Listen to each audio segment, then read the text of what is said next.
Hello, good morning friends. હવે last time આપણે direct indirect માં રિપોર્ટિંગ સ્પીચમાં જે ફેરફારો થાય છે એ રિપોર્ટિંગ સ્પીચના ફેરફારો ભણ્યા હતા. એમાં કાળના અને અન્ય શબ્દો એટલે કે સ્થાનદર્શક શબ્દો અને સમયદર્શક શબ્દોમાં જે ફેરફાર થાય છે એ ભણ્યા હતા. હવે આજે આપણે રિપોર્ટિંગ સ્પીચમાં જે ત્રીજો ફેરફાર થાય છે એટલે કે સર્વનામમાં ફેરફાર એ ભણવાનો છે. હવે જો મિત્રો, સૌથી મહત્વની વાત એ છે કે રિપોર્ટિંગ સ્પીચમાં આ જે ત્રણ ફેરફારો થાય છે એટલે કે કાળના ફેરફાર, અન્ય શબ્દોના ફેરફાર અને સર્વનામના ફેરફાર, આ જો તમને બહુ જ સારી રીતે આવડી ગયા તો સમજી લો કે ડાયરેક્ટ ઇનડાયરેક્ટ સ્પીચ તમારા માટે બહુ જ સરળ બની જશે. હવે આ જે સર્વનામના ફેરફારો છે એ સર્વનામના ફેરફારોમાં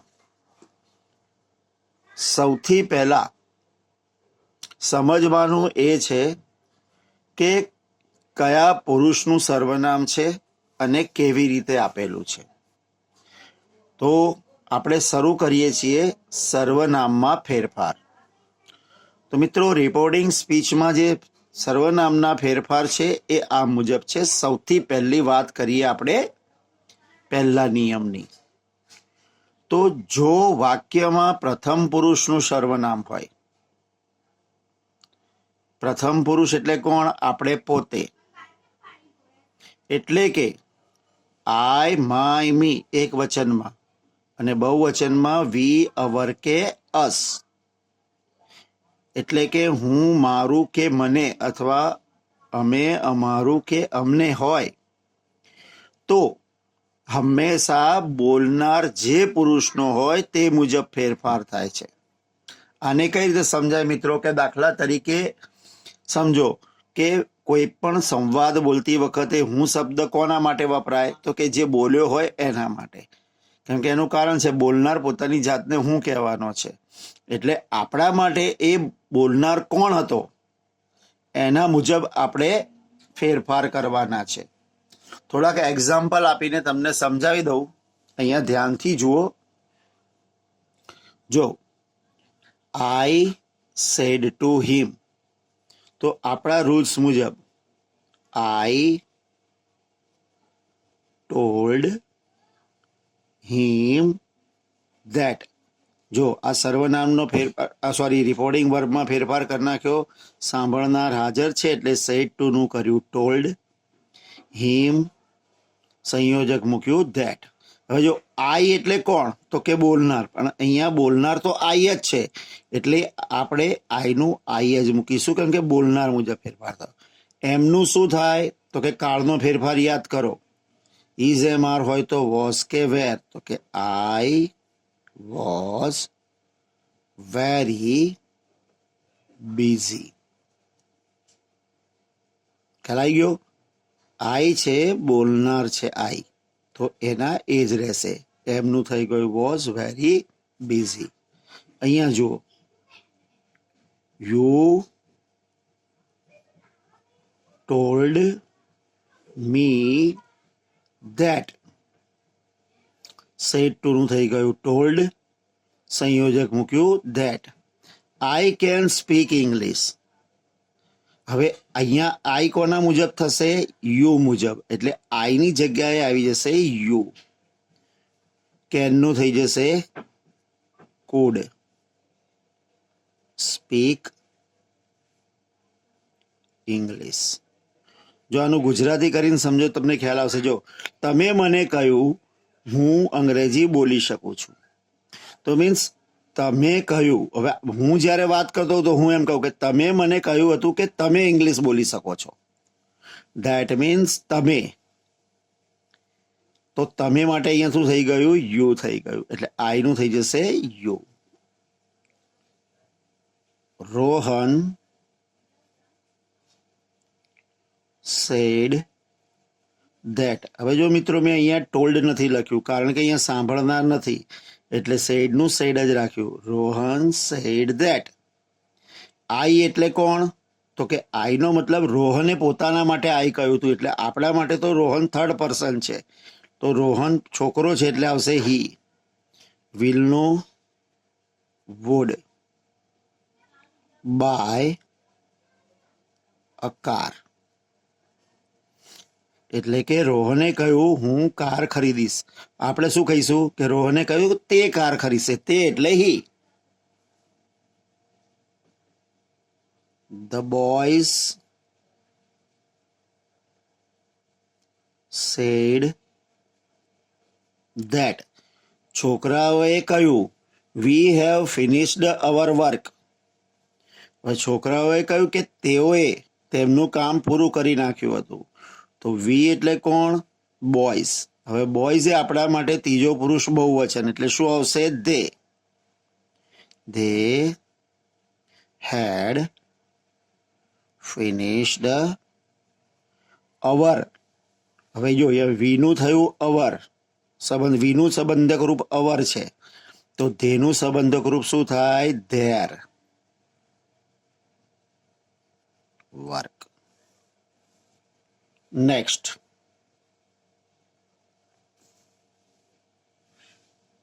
સીમા. અહીંયા સેડ ટુ સાંભળનાર હાજર છે એટલે ટોલ્ડ. તો સીમા ટોલ્ડ મી ધેટ. હવે આઈ એટલે કોણ? સીમા. તો આપણા માટે સીમા એ થર્ડ પર્સન, તો શું આવે? સી. લાઈકનું થઈ જશે લાઈકડ. માય, આઈનું સંબંધક રૂપ માય, તો સીનું હર. હર ન્યુટ્રેશ. તો મિત્રો આવી રીતે જ્યારે પણ પ્રથમ પુરુષનું કોઈ પણ સર્વનામ આવે ત્યારે એમાં હંમેશા બોલનાર મુજબના ફેરફારો કરવાના હોય છે. હવે આપણે વાત કરીએ બીજા પુરુષની. તો મિત્રો જો વાક્યમાં બીજા પુરુષનું સર્વનામ હોય, બીજો પુરુષ એટલે કોણ? જે સાંભળનાર છે એ, તમે, તો યુ, યોર કે યુ. તો જ્યારે પણ એવું આપ્યું હોય ત્યારે આપણે એમાં સાંભળનાર એટલે કે સંવાદની અંદર જે સાંભળે છે, લિસનર છે, એ કયા પુરુષનો છે એ જોવાનું, અને એના મુજબ જ એમાં ફેરફાર થાય છે. ખાસ યાદ રાખજો, કેમ કે એનું કારણ છે કે આપણે તમે કોને કહીએ જે આપણી વાત સાંભળતો હોય ને, તો સંવાદમાં યાદ રાખો હંમેશા તમે શબ્દ કોના માટે વાપર્યો હોય? સાંભળનાર માટે. અને જ્યારે આપણે એના વિશે રિપોર્ટિંગ કરતા હોઈએ ત્યારે આપણે સાંભળનારને ધ્યાનમાં રાખીને સર્વનામ બદલવાનું છે. તો હવે આપણે અહીંયા જે કેટલાક સેન્ટન્સીસ છે બીજા પુરુષના એ જોઈએ. જો આઈ સેડ ટુ નું શું થઈ જશે? ટોલ્ડ. યુ સંયોજક મૂકવાનું that. I told you that. મેં તેમને કહ્યું. I will give you a pen. હું તમને પેન આપીશ. તો અહીંયા પણ એ જ રીતે છે. આઈ એટલે બોલનાર આઈ છે એટલે આઈ. વિલનું થઈ જશે wood. Give.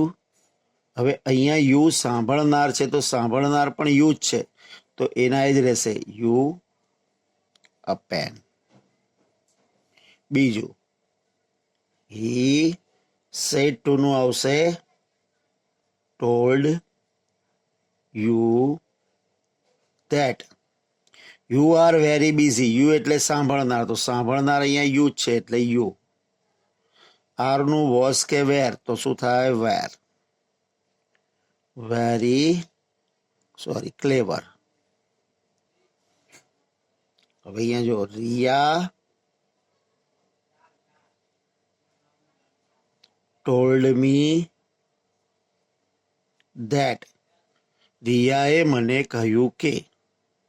You are flying kites. You એટલે કોણ? સાંભળનાર. અહીંયા સાંભળનાર મી એટલે હું છું, તો આનું શું જશે? આઈ. આરનું વોઝ કે વેર, તો આઈ સાથે આવશે was. Flying kites. Next. Hina told Hiren that. હિનાએ હિરેનને કહ્યું કે you can use your book. તો યુ એટલે કોણ? હિરેન. સાંભળનાર. સાંભળનાર પુરુષ છે એટલે હી.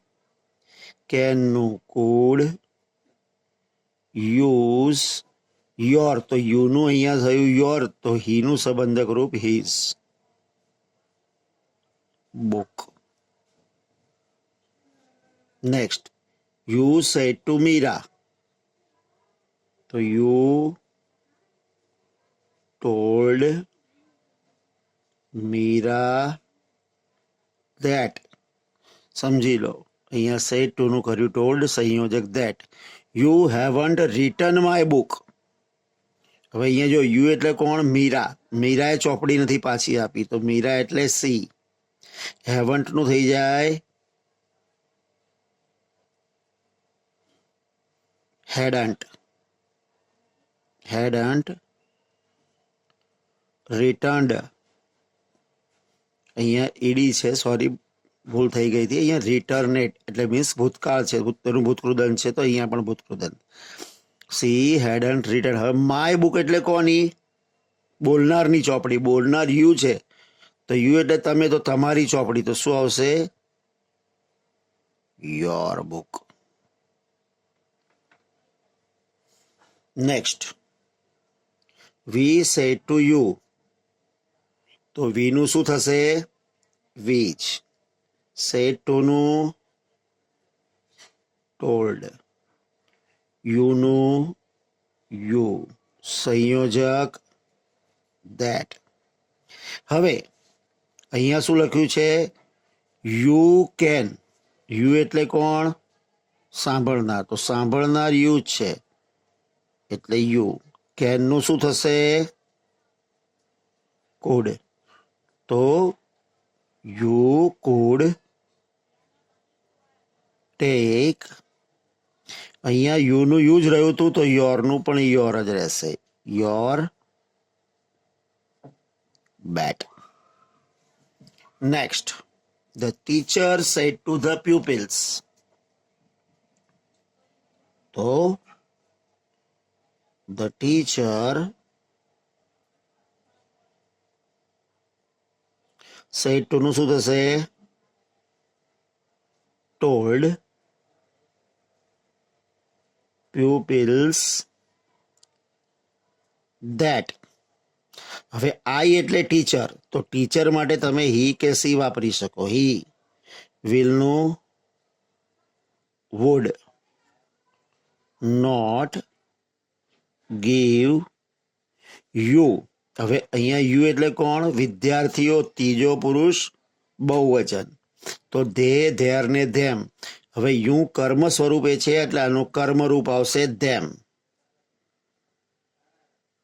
વર્ક. તો મિત્રો, આ રીતે જ્યારે બીજા પુરુષનું સર્વનામ હોય ત્યારે એમાં તમારે હંમેશા સાંભળનાર મુજબ ફેરફાર કરવાના છે. હવે વાત કરીએ થર્ડ પર્સનની. તો વિદ્યાર્થી મિત્રો, હવે ત્રીજો પુરુષ એટલે કે વાક્યમાં ત્રીજા પુરુષનું સર્વનામ હોય, તો ત્રીજા પુરુષનું સર્વનામ કયું? He, she, it. His, her, its. Him, her, it, અથવા ધે, ધેર, ધેમ હોય તો પછી એમાં કોઈ પ્રકારનો ફેરફાર થતો નથી. જોઈ લેજો અહીંયા, હી સેડ ટુ નું શું જશે? Told me that. He told me that. હવે અહીંયા ધે ત્રીજો પુરુષ છે એટલે એમના એમ જ ધે આર નું વેર થઈ જાય, ફાર્મર્સ. મિત્રો, જે કાળના ફેરફારો ને અન્ય ફેરફારો છે તો કરવાના જ છે, પણ ત્રીજા પુરુષમાં સર્વનામ જો હોય તો પછી એમાં કોઈ ફેરફાર થતો નથી. આઈ ટોલ્ડ ધેમ ધેટ. હી છે એટલે હી એમના એમ, હેઝ નું થઈ જાય હેડ. ડ્રોન, ધીસ નું થઈ જાય that picture. You said to નું થઈ જશે ટોલ્ડ નેહા ધેટ. મીના નામ છે ત્રીજો પુરુષ એટલે એમને Meena was a clever girl. Next, mister Shah said that. અહીંયા સાંભળનાર નથી એટલે સેડ નું સેડ, સી નું સીજ, વોઝ નું had been singing a song. I said that. મિત્રો, અહીંયા પણ સાંભળનાર નથી એટલે સેડ નું સેડ. ત્રીજો પુરુષ બહુવચન એટલે એમના એમ, ધે હેડમાં કોઈ ફેરફાર નથી થતો તો એમના હેડ taken, they had taken their dinner. તો મિત્રો, આ હતા સર્વનામના ફેરફારો. હવે આપણે કેટલાક એક્ઝામ્પલ જે આપણે એક્સરસાઇઝ સ્વરૂપે લઈએ છીએ, કરીએ છીએ, એના પછી તમને હું વાક્યોની એક PDF મોકલીશ જેના જવાબો તમારે હોમવર્કમાં કરવાના છે. જોઈ લેજો અહીંયા કેવી રીતે ફેરફાર થાય છે, શું થાય છે. તો જો, Neha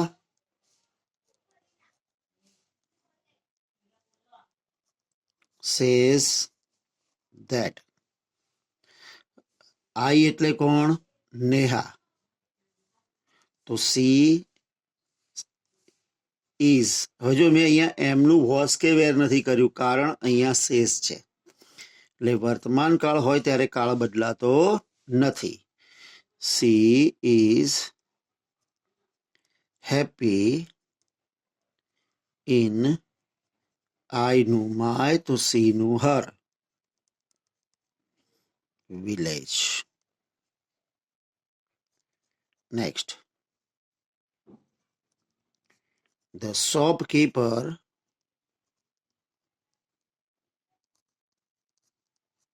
told the woman that. You એટલે સાંભળનાર, તો સાંભળનાર છે સ્ત્રી તો સી. વિલ નું would, get fresh stock, tomorrow નું the next day.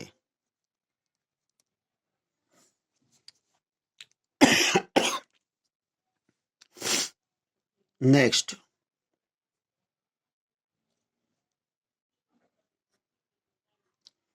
Malti said to નું શું જશે? Told.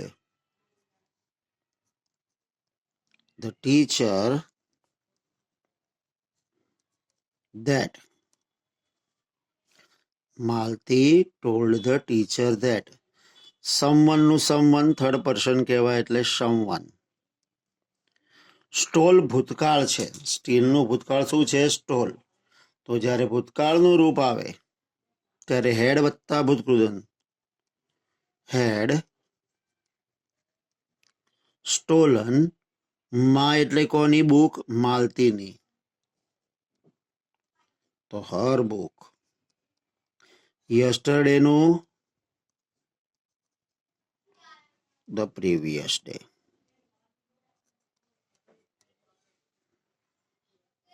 Next, Shamir said to નું શું થાય? ટોલ્ડ. અરુણા ધેટ. યુ એટલે કોણ? અરુણા. અરુણા છોકરી છે એટલે સી. હેવન્ટ નું થઈ જશે હેડન્ટ.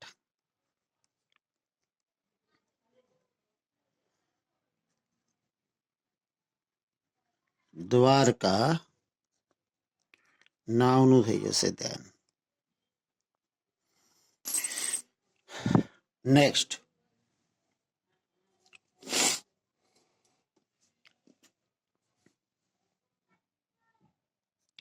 he told me that. I એટલે બોલનાર, તો બોલનાર છે હી. તો હી. ડીડન્ટ નું શું થાય? હેડન્ટ વત્તા ભૂતકૃદંત. તો hadn't liked to bat in the middle. મિત્રો, તમને ધીરે ધીરે હવે ખ્યાલ આવી ગયો હશે. Next, my grandmother told Shiva that.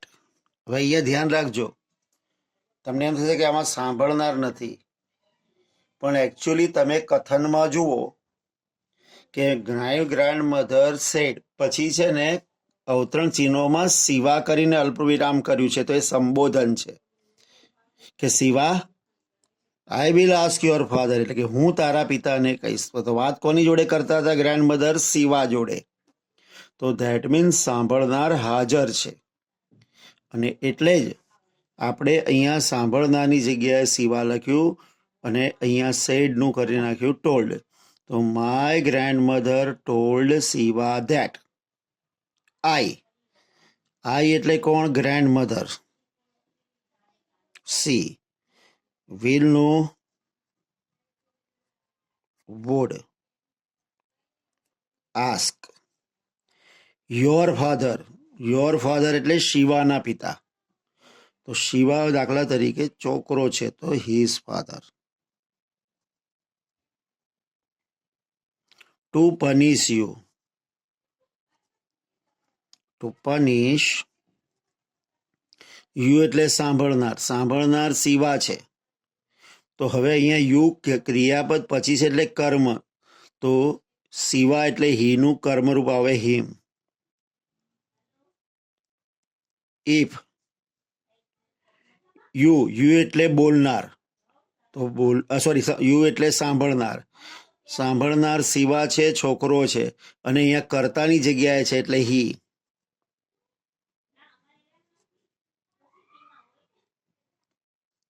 ડિસઓબેડ. મી એટલે કોણ? Grand mother.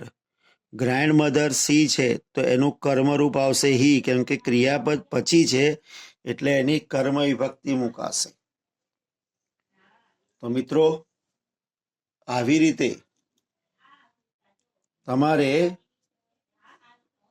રૂલ્સ મુજબ તમારે સર્વનામના ફેરફારો કરવાના છે.